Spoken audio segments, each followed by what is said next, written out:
Good Tuesday morning, foggers. I hope everybody had a great Monday. Everybody was safe and engaged at work and doing all the right things to stay healthy in the mind and the body. So today, brief message. I wanted to tell you I got a lot of responses yesterday about the lack of leadership and ice cream parties and cookies with cops and all this kind of stuff. I got a lot of messages from the older crew. I got messages from younger officers. The younger officers are telling us that commendations now are just put in your mailbox, kind of like like it's not important. And for all the sacrifice and suffering and garbage that we see out there, it's kind of nice in front of your squad at a roll call to be presented with a commendation. Yeah, it's a piece of paper, but it's an affirmation and an act of being commended in front of people that understand you and people that work around you, and they understand your abilities, right? We all have different types of abilities, and we've talked about that before. We have people that are great at administrative work. I had a lot of tactical guys. I had guys that were phenomenal undercover guys. And everybody brings a little different piece to the puzzle, and it's important. And to be celebrated in front of those people is basically all we want. We shouldn't be caring a lot about what other people think. So that leads me to just talking briefly about relationships. And I'm not talking about your significant others, just relationships in general between people, right? And how we communicate. It's important for you to be able to get along, not with everybody, but to have somebody around you that is your go-to person, right? Without putting all the eggs in the basket, because like I tell you, I'm imperfect, and at some point I may let you down, even with the best of intentions, right? But I feel like, and not only do I feel this way, but people have told me, like, man, you're easy to talk to, I'm trustworthy, and I have my faults. I have my ideas, my faults, even if you want to call them prejudices, because that has nothing to do with racism, just ways that we think. We're kind of stuck in our own little box, like I say. Sometimes step out of your box. But so how you get along with people around you, your relationships. Like I've told you, when I started 3 a.m. Fog, before that, I'll help you and I'll do this and that'll be great. And I've kind of lost touch with a lot of people because they're not into this, or they think it's weird. There's people that I know that have followed me more out of a commitment, they think, to me, because they have to follow me or whatever. But they don't view nothing. They don't comment on nothing. And that's fine. That's okay. It doesn't hurt my feelings. This is not for everybody. Just like I tell you, law enforcement is not for everybody. You're not going to find my ass running into a fire in a house. And it just is the way it is, right? So communication and your relationships with people around you are important. Supervisory relationships with, rank and file has to be there. People will see through that fluff and that smoke and mirrors like we talk about. And it's important. People need to have the ability and feeling that they can approach you and talk to you about certain things. And that goes across everything in our life, right? If you're unable to communicate in your own relationship, it's not going to last. Whether it's, heated or passive or positive or negative, communication is key in everything you do. So your relationships with people around you are super important. And respecting the people around you is key. That's why, reading a book is not going to make you a leader. Stripes and bars and stars doesn't make you a leader. I was thinking back as I was reading all these messages that people were sending me, and it's a shame. It really is a shame. And some of the older officers were conveying to me that they just feel that the departments are treating the newer officers coming in this way, and that this is what they want.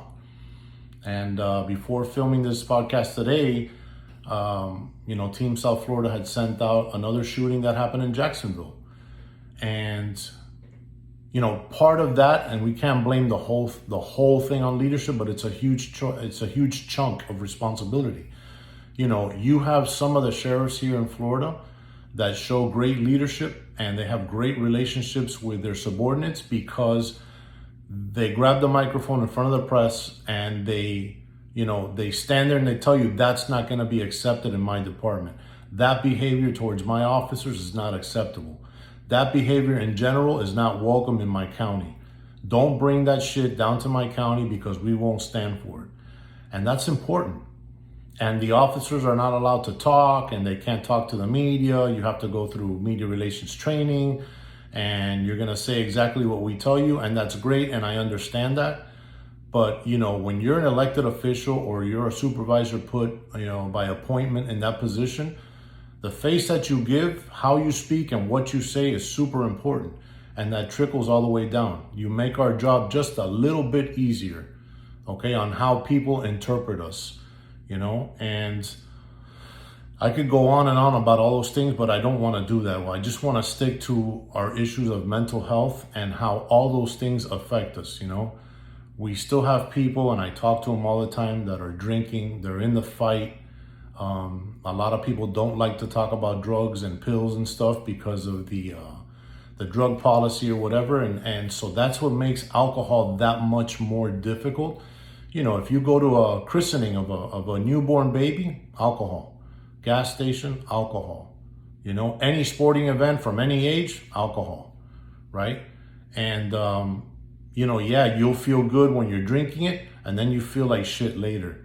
And I was listening to another podcast, and it just brought back a lot of memories on, this military guy who was talking about his alcoholism, and the morning after you black out. He would black out every night, which is the same thing I was doing, especially towards the end. And when you wake up the following morning, that silence. And that silence in your house is, oh shit, what did I do last night? Did I put my hands on somebody? Did I call somebody I shouldn't have?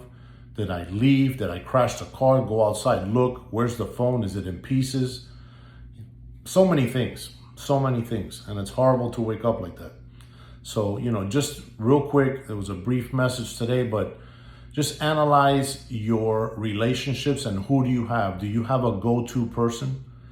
You're more than welcome to contact me. I'm thinking about just putting one of those things if anybody has questions or comments, and you can write back to me. I got flooded yesterday with comments and some questions about stuff, but we have to be able to have good relationships, at least a go-to person, male, female, preferably somebody who understands who you are, completely non-judgmental, and that's important, right? And hopefully, if you don't have a supervisor, because I got a lot of messages about that, supervisors who are just not doing the right thing and are referring people to internal affairs and all kinds of stuff over stupid procedural stuff. You're in the wrong profession. If that's the type of supervisor you are, you're doing it for all the wrong reasons. And I'll tell you what, it'll come back to you one day. It'll come back to you. Like I've told you, I've seen everybody from directors on down getting demoted because every dog has his day. Remember that. So happy Tuesday. I hope everybody is doing all the right things to stay well in the mind, in the body. Feed yourself with good food, water, hydrate, right?